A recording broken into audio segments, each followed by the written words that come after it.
حضرت صلی اللہ علیہ وآلہ وسلم پر وحی کا ابتدائی دور اچھے سچے پاکیزہ خوابوں سے شروع ہوا۔ آپ خواب میں جو کچھ دیکھتے وہ صبح کی روشنی کی طرح صحیح اور سچا ثابت ہوتا۔ پھر من جانب قدرت آپ تنہائی پسند ہو گئے اور آپ صلی اللہ علیہ وسلم نے غار حرا میں خلوت نشینی اختیار فرمائی اور کئی دن اور رات وہاں مسلسل عبادت اور یاد الہی و ذکر و فکر میں مشغول رہتے۔ جب تک گھر آنے کو دل نہ چاہتا توشہ ہمراہ لیے ہوئے وہاں رہتے۔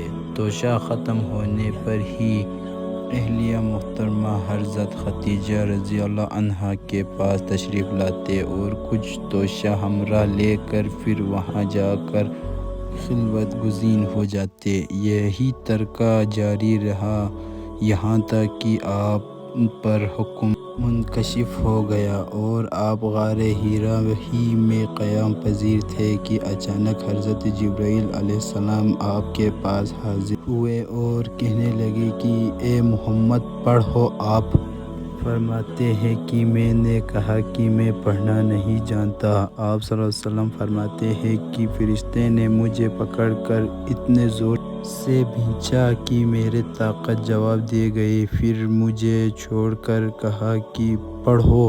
میں نے پھر وہی جواب دیا کہ میں پڑھا ہوا نہیں ہوں۔ اس فرشتے نے مجھ کو نہایت ہی زور سے کھینچا کہ مجھ کو سخت تکلیف محسوس ہوئی۔ پھر اس نے کہا کہ پڑھو۔ میں نے کہا کہ میں پڑھا ہوا نہیں ہوں۔ فرشتے نے تیسری بار مجھ کو پکڑا اور تیسری مرتبہ پھر مجھ کو کھینچا۔ پھر مجھے چھوڑ دیا اور کہنے لگے کہ پڑھو اپنے رب کے نام کی مدد سے جس نے پیدا کیا اور انسان کو خون کی پھٹکی سے بنایا۔ پڑھو اور آپ کا رب بہت ہی مہربانیاں کرنے والا ہے۔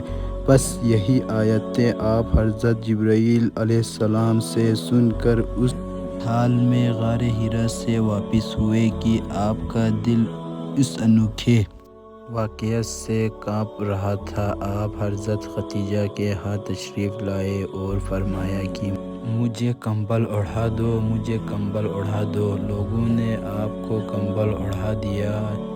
جب آپ کا ڈر جاتا رہا تو آپ نے اپنی زوجہ محترمہ حضرت خدیجہ رضی اللہ عنہا کو تفصیل کے ساتھ یہ واقعہ سنایا اور فرمانے لگے کہ مجھ کو اب اپنی جان کا خوف ہو گیا ہے۔ آپ کے اہلیہ محترمہ حضرت خدیجہ رضی اللہ تعالی عنہا نے آپ کی ڈھارس بندھائی اور کہا کہ آپ کا خیال صحیح نہیں ہے۔ خدا کی قسم آپ کو اللہ کبھی رسوا نہیں کرے گا۔ آپ تو اخلاق فاضلہ کے مالک ہیں۔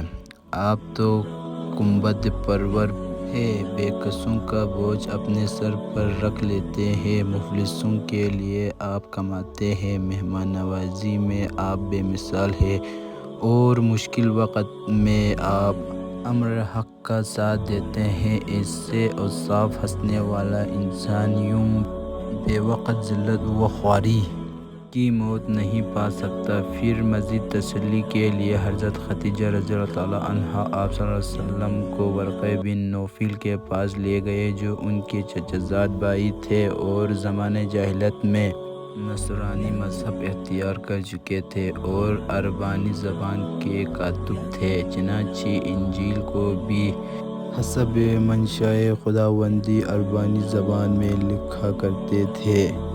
انجیل سریانی زبان میں نازل ہوئی تھی، پھر اس کا ترجمہ عبرانی زبان میں ہوا۔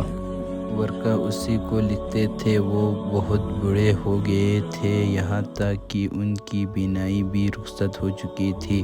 حضرت خدیجہ رضی اللہ تعالی عنہا نے ان کے سامنے آپ کے حالات بیان کیا اور کہا کہ اے چچا زاد بھائی، اپنے بھتیجے محمد صلی اللہ علیہ وسلم کی زبانی ذرا ان کی کیفیت سن لیجئے۔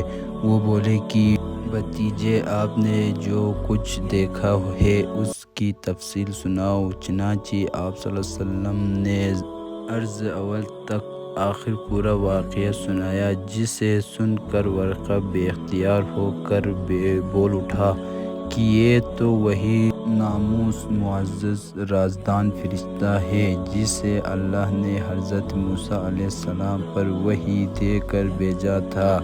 کاش میں آپ کے اس عہد نبوت کے شروع ہونے پر جوان عمر ہوتا، کاش میں اس وقت تک زندہ رہتا جب کہ آپ کی قوم آپ کو اس شہر سے نکال دے گی۔ رسول کریم صلی اللہ علیہ وسلم نے یہ سن کر تعجب سے پوچھا کہ کیا وہ لوگ مجھ کو نکال دیں گے، حالانکہ میں تو ان میں صادق و امین و مقبول ہوں؟